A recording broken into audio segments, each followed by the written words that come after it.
Hoje nossa convidada é a argentina Noélia Monteiro.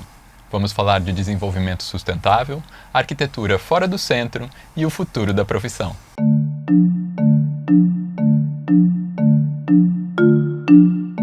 Este episódio tem o apoio da Embaixada do Brasil em Lima e faz parte de uma série especial de conversas do Betoneira Podcast com jovens arquitetos latino-americanos. Seja super bem-vinda, Noélia, querida. Obrigada. Muito legal esse papo. Muito feliz de estar aqui. Muito bom. Bem legal, bem legal. Noélia, a gente começa a nossa conversa aqui com uma pergunta que a gente tem feito para todos os arquitetos e arquitetas que estão participando dessa minissérie, que é: conta pra gente o que te levou para arquitetura, tipo, o que você decidiu se tornar arquiteta. Bom, eu, na verdade, antes de entrar no curso de arquitetura, tive várias dúvidas, né? A gente é muito novo para decidir. Para decidir. O que vai fazer o resto da vida, é uma pressão, assim, mas eu tinha, talvez sim, algo bem claro nas minhas ideias, que era o interesse de trabalhar em algo que tivesse um impacto positivo. Tinha interesse em projetos sociais e eu estava entre algumas possíveis profissões que me permitiriam isso. E claro que de criança brincava com Lego e tudo. Aí linkei as coisas e falei, bom, eu acho que vou tentar por arquitetura, qualquer coisa se não dá certo, depois busco outro caminho. Vai ser música, artista plástico. Exato, daí vai buscando outros caminhos, mas foi por isso. Foi por ali que... E daí, e que faculdade que você cursou? Eu cursei na Nacional de Córdoba, na Universidade Nacional de Córdoba, na Argentina, a pública. Hoje também estou aqui defendendo ela, justo hoje, terça-feira, estão lá se manifestando os argentinos em defesa da universidade pública. Muita força que vocês precisam. Para mim foi assim transformadora a universidade, assim, em todos os sentidos da vida, formando assim os pensamentos, os ideais, politicamente, assim foi fundamental poder ter essa oportunidade de estudar em uma universidade pública e em massa, assim, que tem muitos estudantes. Então, eu falo de alguma forma, independentemente do curso que você for fazer, ela forma cidadãos, não? Então, a gente aprende muito em todos os sentidos. Foi muito importante. Muito bom. E o que te traz para o Brasil daí? Bom, para o Brasil, eu, quando estava em quinto ano, lá são 6 anos o curso, e quando estava no quinto ano, surgiu a oportunidade de uma bolsa para fazer um semestre de intercâmbio. Eu falei, eu vou aplicar. E aí era um acordo binacional que ia mudando o convênio entre as instituições. E o ano que eu consegui aplicar era com a Unicamp. Tá. Aí eu apliquei, consegui a bolsa, fui fazer um semestre na Unicamp. Eu já estava prestes a começar meu TC, então queria buscar assunto de TC. Aí fiz uma disciplina de projeto e era na 25 de março. E eu fui conhecer aquela área e aquilo assim, explodiu minha cabeça. Loucura, falei, pronto, eu achei o assunto. Aí trabalhei com o Prédio Salvito, na época. Sim. Ele existia. Exato, e eu fiquei muito impressionada com essa quantidade de prédios no centro de São Paulo, vazios, ocupados, a reintegração da posse e a ocupação novamente. Todo esse processo é algo que me impressionou muito. Assim, era uma realidade muito diferente do que eu conhecia na Argentina. Então, assim, fui por esse caminho. E depois de me formar, eu voltei para a Argentina, apresentei o TC, me formei, depois eu fui trabalhar em Buenos Aires. E aí, em determinado momento, eu viajei novamente para São Paulo e eu conheci a pós de habitação sociedade. Aí falei, é isso que eu quero fazer, porque tinha aquela ideia de poder trabalhar com projetos de caráter social. E aí viria por 1 ano. E aqui estamos. Quanto tempo? 13 anos. 13 já? 13 anos. Olha. Já cumpri mês passado. Cheguei em março de 2011. Que legal, parabéns. deles. E Noélia, de todos os projetos que você já fez até agora, qual aquele que te apresenta melhor a tua visão e os teus valores como arquiteta, né? Eu queria ouvir o que te representa. Então, eu acho que, assim, de cada projeto e obra, posso dizer, eu aprendo muito. No escritório também, aprendemos muito assim, vamos transformando o modo de desenhar o próximo projeto a partir dessa aprendizagem. Então, naturalmente, acho que um dos projetos que concluí mais recentemente, que é o Centro de Referência das Quebradeiras de Babaçu, ele representa muito um processo, não? De projetos nessa linha que vão se alimentando, e ele de alguma forma congrega muito do meu pensamento, que também ele vai sendo construído em paralelo com o meu projeto de doutorado. Então as coisas vão se alimentando entre a pesquisa e a prática. Que, aliás, você recebeu um ensaio muito elogioso do Francesco Perrotta Bosch. Francesco é um quinto elemento daqui. Ele é um participante bissexto do Betoneira, um querido amigo nosso, e muito bonito o texto que ele escreve. Então, eu fiquei super feliz quando soube que ele escreveria o artigo para Architectural Review, sobre o trabalho, sobre 3 projetos que foram selecionados para publicar. Eu fiquei feliz. Fizemos uma entrevista de horas. É um querido. Francesco é um querido. E, enfim, foi uma honra poder ter esse material escrito por ele. Muito bom. Fantástico. Noélia, você está à frente do Estúdio Flume, junto com o arquiteto Christian Teixeira, e desenvolveu projetos em diversas áreas rurais do Brasil, em especial com pequenos produtores e agricultores familiares. A população rural no país diminuiu num ritmo acima da média nos últimos 22 anos e, de acordo com dados do Banco Mundial, o percentual de habitantes do Brasil que vivem no campo caiu 33,8% de 2000 a 2022. No mundo, a redução foi de 19,2%, ou seja, no Brasil foi muito maior. Exponencial. É claro que essa situação ela é multifatorial, mas a gente queria te ouvir pensando especificamente na arquitetura, de que maneira que ela contribui ou não para esse êxodo fora da média. Bom, isso tem uma ligação forte justamente com essa minha trajetória trabalhando com esse tipo de projetos, porque isso, o que me mobilizou originalmente, que era trabalhar com urbanização,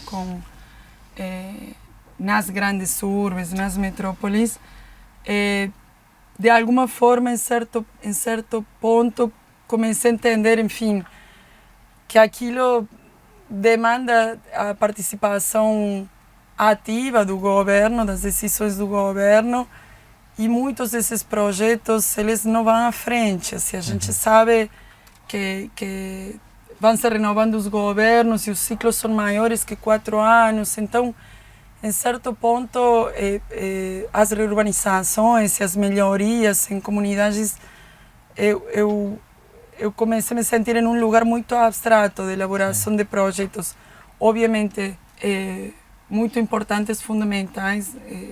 Moradia é um direito, todo mundo deveria ter um lugar, um abrigo seguro.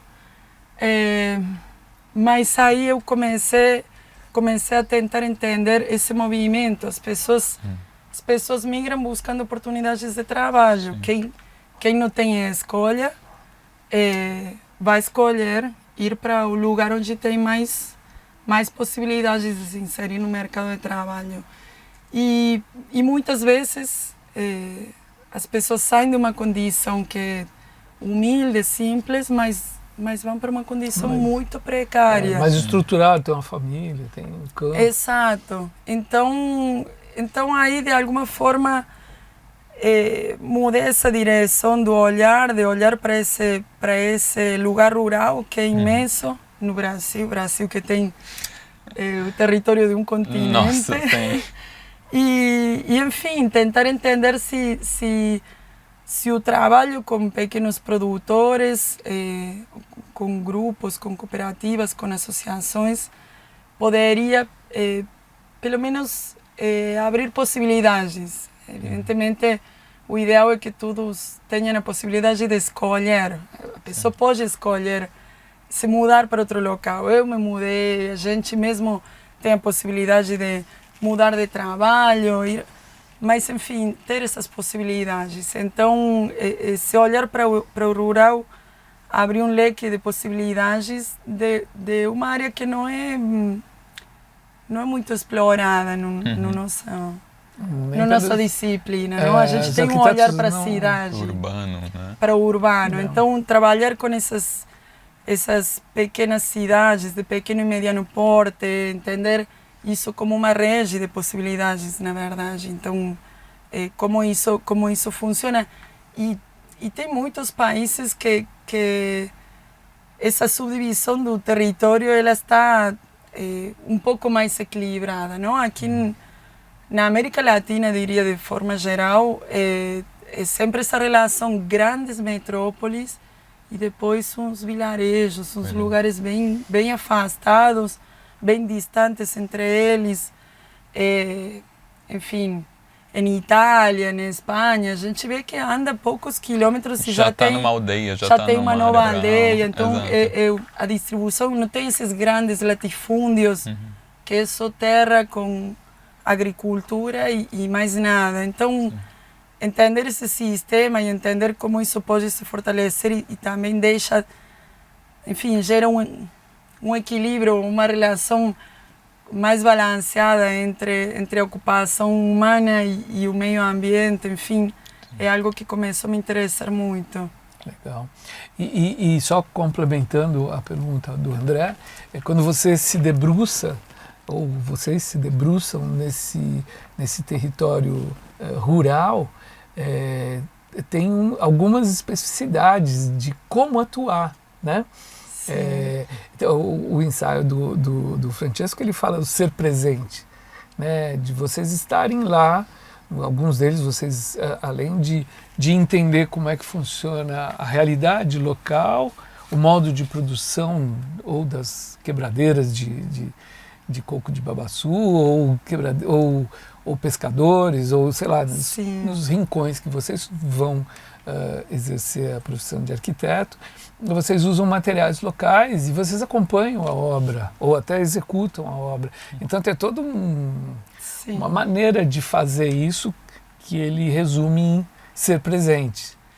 Sim, é isso. Cada obra é uma especificidade, não? Porque tanto essa relação com a comunidade, entender quais que são os materiais que a gente consegue localmente. E quando a gente fala desses materiais, por vezes não necessariamente são uma matéria-prima 100% natural, pode ser um material industrializado, mas um material industrializado que se encontra muito próximo desse local. Exato, do depósito mais próximo. O mesmo material que a comunidade pode adquirir para a construção da sua residência, um material que a gente possa revisar, reinterpretar e aplicar de outra forma em nosso projeto. Então, tem muitas histórias assim vinculadas a essas viagens, a conhecer essas comunidades. Cada vez nesse estar presente que o Francesco cita, ele fala de quanto para a gente é importante estar na obra, assim. O máximo de tempo que a gente conseguir passar na obra, para a gente é assim, fabuloso, porque se resolve muita coisa. Então, o escritório ele tem uma conformação de um escritório itinerante, porque desde que tenha conexão a Wi-Fi, o escritório passa a ser o local da obra. Então, assim, tem várias histórias. O abrigo de Canoas é uma ilha, é a ilha de Jaguanum, o local do projeto. Onde que fica? Ela fica no sul de Rio de Janeiro, perto de Mangaratiba. Mangaratiba. E aí, então, era um projeto muito muito simples no sentido de tamanho, assim, algo que deveríamos resolver em poucas semanas e sempre com um custo muito acotado. Então, o orçamento. Então, falamos, bom, a gente vai ir, vamos construir e vamos voltar quando aquilo esteja pronto. A gente não se podia dar ao luxo de ir e voltar em várias visitas de obra. Então, enfim, é aquilo de abrir aquela tabela Excel e calcular especificamente tudo o que precisa, os pregos, assim, porque deveríamos levar tudo que fosse necessário em uma viagem só. Então, esse tipo de expectativas com relação à obra, no caso das quebradeiras de Babaçu, também é uma região de lagos, e lá basicamente tem duas estações, de seca e de chuva. Então... Isso é no Maranhão, né? No Maranhão. E aí... Chove mesmo, né? Quando chove, para valer. Chove, E depois fica muito seco. E aí a gente sabia que quando começasse a chover, a área ficaria inacessível, porque o nível dos lagos sobe. Então, aquela estrada que naturalmente fazíamos, uma estrada de chão, ela some na água e as pessoas começam a circular em lancha, deixam os carros, deixam as motos e passa a ser um transporte fluvial. É fascinante assim, a gente para estar nesse contexto tudo, mas para a obra tem uma complexidade. Então, por exemplo, aí conhecendo essas condições, a gente invertiu a ordem que normalmente faríamos, que sempre a gente nesse contexto tenta trabalhar com cobertura dupla para ter uma construção bem arejada, com uma sombra constante. Então, o projeto tinha uma grande cobertura e modular e nesses módulos as construções do programa, do centro. Então, para a gente conseguir fazer a obra em tempo, sem ter que interromper o processo, a gente fez as fundações da estrutura de madeira, cobrimos o terreno, então ele funcionou como um grande guarda-chuva. E depois, uma vez que ele ficou pronto, e aí começou o período de chuva, começou a produção dos tijolos, que foram feitos em loco, e a construção desses espaços. Então, esse tipo de estratégias e decisões vem desse entendimento das condições do entorno. E de estar presente ali. Né? De estar lá. Sim. E como chegam esses projetos para vocês? Como que chegam essas solicitações? Então, a gente tem alguns caminhos. De alguma forma, como eu sempre tive esse interesse de trabalhar com projetos sociais, eu já estava vinculada a essa ONG, ao terceiro setor, então começaram com algumas assessorias a princípio, e aí que entendi que era muito interessante trabalhar de forma interdisciplinar, não? Com outras áreas e também poder mostrar o valor, as possibilidades da nossa profissão, né? Qual que pode ser o lugar do arquiteto, o que a gente pode aportar nesses processos, trabalhando junto com outras profissões, com outras áreas. Então, muitos desses projetos chegam hoje através de fundações, de institutos, que normalmente são processos muito mais longos, assim, quando for considerar o que é realmente o fortalecimento de uma cadeia produtiva. Então, vincula economistas, sociólogos, engenheiros ambientais, enfim, marketing para inserir o produto em um mercado maior. Então, dentro desse processo, o nosso trabalho ele se reduz ao tempo do projeto, o desenvolvimento junto com a comunidade e a construção. Então, um caminho é esse, mas lógico que também com esses contatos que fomos gerando, se criam amizades assim, com as comunidades, com as lideranças comunitárias. Então, em muitos casos, a gente vai atrás de editais, de chamados que são abertos, que entendemos que funcionam para determinado grupo, para poder seguir em uma nova fase de implantação. Então, temos um pouco esses dois caminhos para. E é fascinante isso, né? Porque é uma maneira muito diferente de ir atrás de um cliente ou de um trabalho, né? Que, poxa, isso é muito legal. Noélia, você tem intenção de aproximar a arquitetura aos negócios de impacto social, como você falou, que é como você iniciou o teu trabalho e é onde você busca o teu trabalho, né? Segundo os Objetivos do Desenvolvimento Sustentável, sustentabilidade e desenvolvimento sustentável são conceitos que facilmente são equivocados às vezes, né? Perdem o seu sentido. Que a gente vê vários casos do greenwashing, que o pessoal dá uma maquiada e fala que é sustentável, né? É isso aí. A partir da tua experiência, do teu trabalho, como a arquitetura pode ser mais sustentável efetivamente, né? De fato, pensando em todas as etapas de projeto, principalmente nessa atuação de vocês, do Flume, de ir no lugar, de ver, de entender o programa junto com os ribeirinhos ou os povos que estão, os catadores, são pescadores.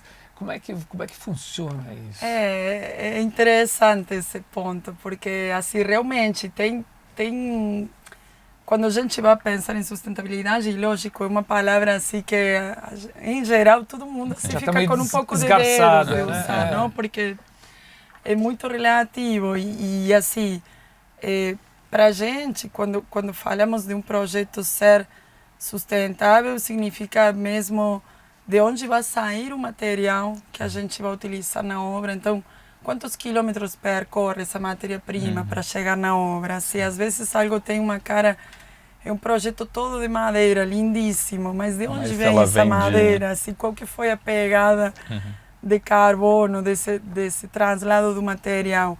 Então, já começa mesmo na obra em identificar também quais que são os materiais que já se usam localmente. Por exemplo, tem uma história também vinculada a Jaguanum, ao abrigo das canoas, que a gente falou, estamos indo para uma ilha, a gente já imaginava uma cobertura de palha. E quando começamos a indagar e conversar com a comunidade, porque a gente viu alguns quiosques, então já de cara a gente tem um projeto que tem uma cara sustentável. Estereotipado, né? Exato, Palha, né?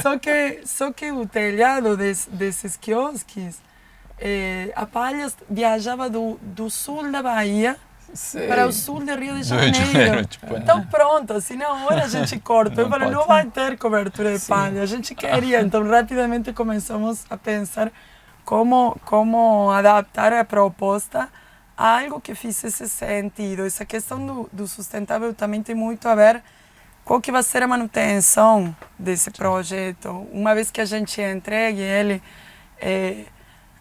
a gente foi consolidando essas etapas que também fogem um pouco do que normalmente se espera de participação. Então, já tem essa participação prévia de desenvolvimento junto com a comunidade, o acompanhamento durante a obra, para ir discutindo as decisões que foram tomadas ao longo do processo, e também um pós-obra, porque muitas coisas que se aplicam, por exemplo, muitas vezes trabalhamos em regiões que não têm fornecimento de água potável permanente, energia elétrica, tratamento do esgoto. Então, com todos esses desafios, a gente também foi se munindo de outras áreas da permacultura para ver que tipo de tratamento podemos fazer para as águas cinzas, para o esgoto, para que se feche o ciclo em si, não entregar uma obra que ela está ilhada, digamos, no sentido de como essa obra impacta realmente no terreno onde ela está instalada. Então, esse tipo de processos requerem uma manutenção, um cuidado, uma periodicidade de manutenção dessas instalações. Mas, logicamente, depois de um tempo, o projeto ganha vida própria. A gente não fica constantemente e permanentemente como consultor. A gente tem que entregar ele. Então, ficamos muito atentos a se o grupo, com as condições que eles têm, conseguem ter autonomia para fazer essa manutenção. O que a gente está propondo? Às vezes é algo lindíssimo e sofisticado, mas aquilo não vai durar em termos de que quebrou uma telha e tem que repor. Então, é tudo processo para a gente que leva a decisões que podemos dizer que são sustentáveis em todos os sentidos, de autonomia do projeto, da obra construída, da manutenção. E é isso, e estar muito atentos ao que a gente observa e conversa. É algo que temos desenvolvido, eu gosto de dizer, de como transformar as palavras em espaço, porque quando a gente fala de um processo participativo e chegamos com folhas e canetas e falamos, vamos desenhar o projeto, muitas pessoas não querem desenhar, não vinculam isso com brincar, com quando eram crianças, ficaram muito afastados desse lugar. Então, conseguir interpretar o que é falado, através da fala, sim, a gente consegue captar muita informação. Então, como eram as casas quando vocês eram crianças? Aí explica, não, a casa da minha mãe era assim, era de taipa, mas já a gente conseguiu fazer de tijolo. E como é a temperatura na casa de taipa, como é a temperatura na tua casa? E aí a gente vai recolhendo essas informações para traduzir em um espaço. Sim. Isso é muito legal. Porque realmente as pessoas têm um senso de pertencimento com a obra final, né? Porque ela é o que ela falou. Né? Ela tem que representar esses desejos, não é uma oportunidade de ter um espaço que represente o grupo. Então, também é muito bonito vir assim, quando a obra está pronta, como o grupo se sente parte disso. Assim, fala, não, é exatamente como estava na maquete, aquilo que a gente queria, que a gente projetou. Isso é muito gratificante, assim, de que realmente o projeto segue o que foi decidido conjuntamente. Muito bom.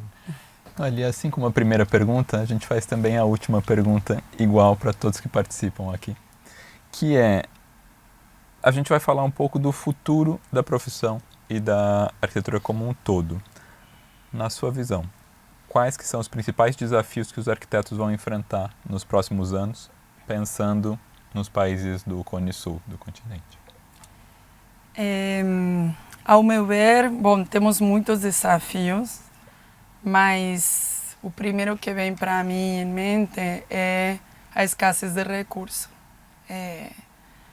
Acho que na nossa formação a gente tinha uma visão de as possibilidades estéticas e, enfim, ver obras construídas e cada vez mais, enfim, com questões que são muito presentes da crise climática, tudo, a gente tem que ter cada vez mais consciência de que os recursos não são renováveis e que a gente tem que caminhar com muita cautela, assim, para construir cada vez mais a necessidade de reaproveitar as estruturas existentes, independentemente de que elas tenham um valor patrimonial ou não, aquilo já está construído, aquilo está em pé, então se é firme, se a estrutura funciona, como a gente consegue revisar esse espaço e adaptá-lo para novos programas, e os caminhos possíveis em questões de materiais, que tipo de materiais podem ser ainda desenvolvidos, materiais que talvez ainda não conhecemos, mas que tenham uma origem renovável, assim como a madeira, enquanto mesmo a madeira a gente ainda tem abundância em um país como o Brasil, é madeira, a árvore leva um tempo, um processo para crescer, então pensar na possibilidade de utilizar recursos florestais não madeireiros, que tem um leque de possibilidades, exato. Bambu, caroços, resinas naturais, criar painéis com isso. Então, De alguma forma, para mim, o desafio caminha nesse sentido, de termos uma grande consciência de onde vêm aqueles materiais que estamos indicando no projeto, para, enfim, para pensar em que aquilo que a gente faz, aquilo fica por muito tempo, não? Então, a responsabilidade das a responsabilidade escolhas. sobre essas escolhas e sobre aquilo que estamos plantando. Me parece que é isso. Maravilhoso. Muito importante esse final. Tem uma questão em específico que é o que estava comentando de como se vincula pesquisa com prática, o trabalho do escritório com o que tenho pesquisado em paralelo, com um âmbito acadêmico também, com ensino, aprendizagem de arquitetura. Então, de alguma forma, a gente sabe que na nossa área de arquitetura os processos são longos, os processos de aprendizagem, mas em contraposição, o tempo que temos para projetos sempre ele é muito acotado, né? A gente tem que responder a um estudo, um anteprojeto, a um projeto executivo. Então, me parece fundamental da nossa área estarmos sempre constantemente aprendendo, constantemente pesquisando, porque de alguma forma tudo aquilo se aplica. Quando o tempo do projeto é acotado, ele é alimentado por tudo aquilo que a gente vem estudando em paralelo. Se tiver algo assim para dizer para arquitetas e arquitetos, de continuar sempre estudando. Olha, nossa, é fundamental. Só uma dúvida que eu tenho, que eu queria fazer já outra vez, a gente falou com o Fran Rivas, sócio do Medicina, do Medicina Rivas. A arquitetura latino-americana engloba assim, Brasil e os países de fala espanhola com algumas diferenças, né? Quando eu estava fazendo meu doutorado, eu me detive num livro bem interessante que chamava Arquitetura Desplazadas, que era um livro espanhol que contava o êxodo dos arquitetos espanhóis na época do Franco, que vieram para a América Latina e vieram para as faculdades e trouxeram a arquitetura moderna. E isso também aconteceu no Brasil, mas na América Latina teve uma outra pegada. E eles também têm eles tiveram uma experiência, por exemplo, de trabalhar com o Solano Benítez lá no Paraguai. Então, como é que você vê essa coisa, aplicando isso que você falou dos materiais, de ter essa responsabilidade com sustentável, mas com sustentabilidade real, desse uso nas suas arquiteturas na América Latina espanhola e no Brasil, levando em conta que você tem essa prática de ter trabalhado na Argentina e ter trabalhado aqui no Brasil. Então, eu ao meu ver, é algo que tem mudado também nos últimos anos e que me parece fantástico, que é de começarmos a ter realmente uma mirada mais regional, mais latino-americana, considerando o Brasil também. Porque também, de novo, voltando à nossa formação, ainda tinha um lugar muito voltado para o que era contemporâneo, o que se estava fazendo na Europa, no norte global como um todo. Então, ter essa mirada agora cada vez mais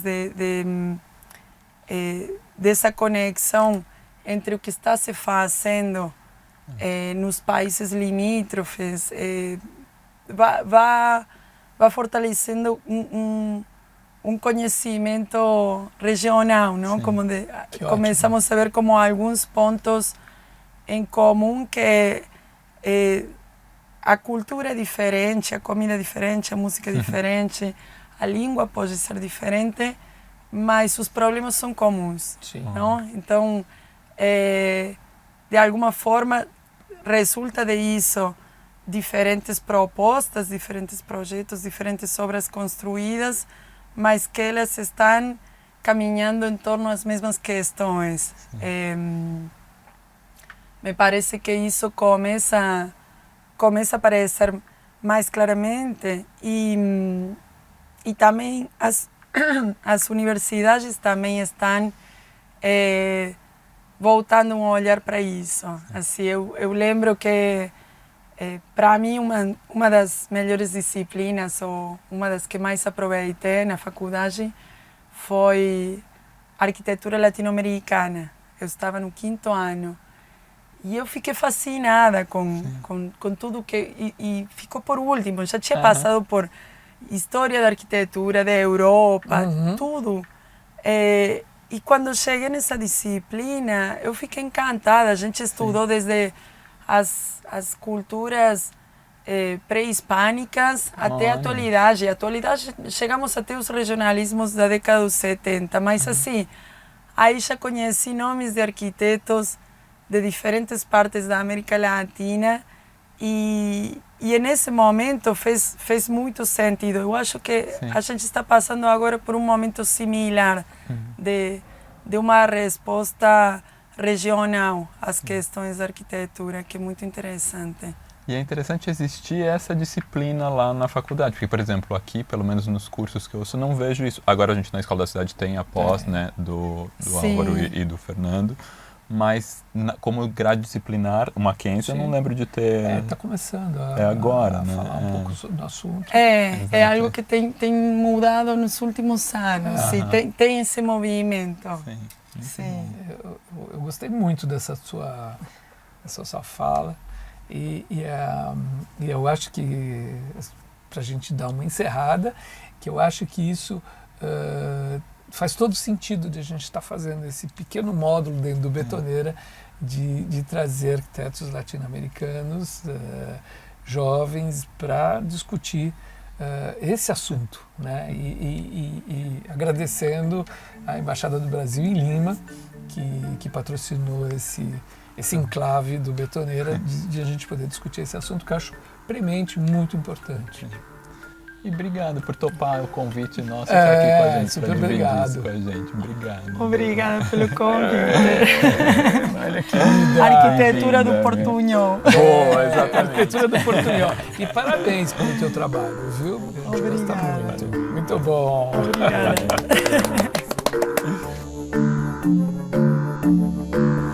Equipe Betoneira. Apresentação: Marcelo Barbosa e André Scarpa. Roteiro e direção: Lívia Piccolo. Filmagem: Kiko Médici. Captação de áudio, edição e finalização: José Barrichello. Design: Flora Canal. Redes sociais e fotografia: Ana Mello.